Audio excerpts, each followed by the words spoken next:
As we begin this family series, this home improvement series, I want to talk about that today because I want to talk from the subject when God knocks at the back door.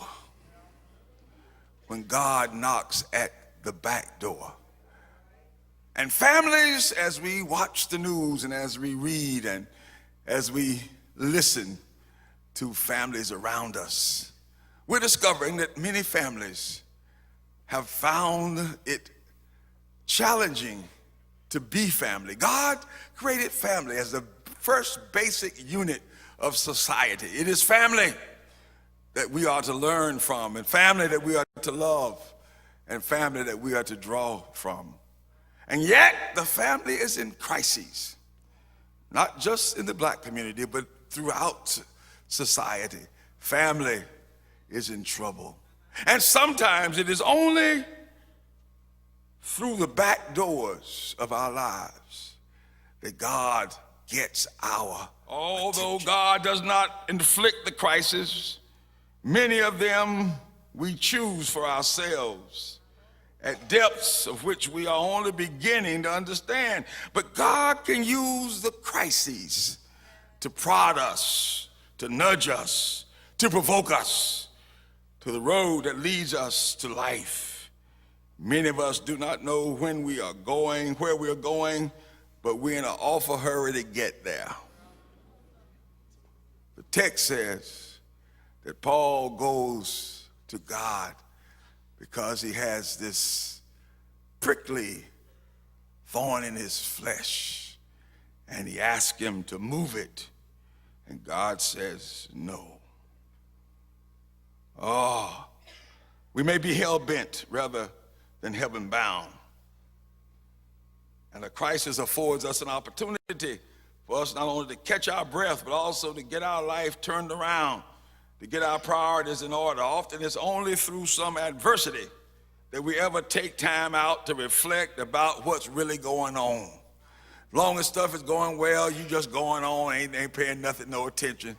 But the first time something adverse happens, then it's maybe then that God is able to get your attention. He could not get it in your flowery season. The front door is locked, so he has to come to the back door and introduce adversity. Families are suffering today. Our New Testament lesson from the Apostle Paul is all about the knock at the door that came to him as a thorn in the flesh. As he characterizes it, evidently it was a very prickly thorn, irritating, frustrating, something with which there was no cure, no escape. It was a fact of his life. Even though he prayed many times for it to be removed, it did not go away. Although God said no, he finally answers and says, no, Paul, I'm not going to move it. But you need to know that my grace is sufficient for you. My strength is made perfect in your weakness. Figure out how to grip it with both hands and say, Lord, I'm going to hold on to this. I don't know what's in it. I don't know how it's going to turn out. But I believe that if God is with us, introduces adversity, it is not going to let you get stuck there. He is going to take you through. Hallelujah. Somebody ought to be thankful that whatever has happened in your life, when you don't think you can handle it, he just takes you. When God knocks at the back door, and he will, he does it to get your attention. And the next time he does, don't ask why, ask how. How can I learn from this experience? Because I know that God will take me through. He's a divine host. He prepares a table before you in the very presence of your enemy. And he closes that psalm out with a great hoop. He says, surely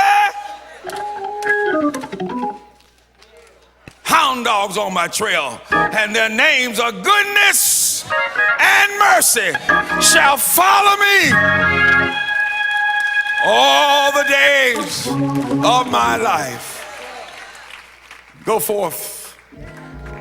Somebody is knocking at your door. Make sure the day you hear his voice that you harden not your heart, because God is coming at the back door because you got the front door locked. That's the message.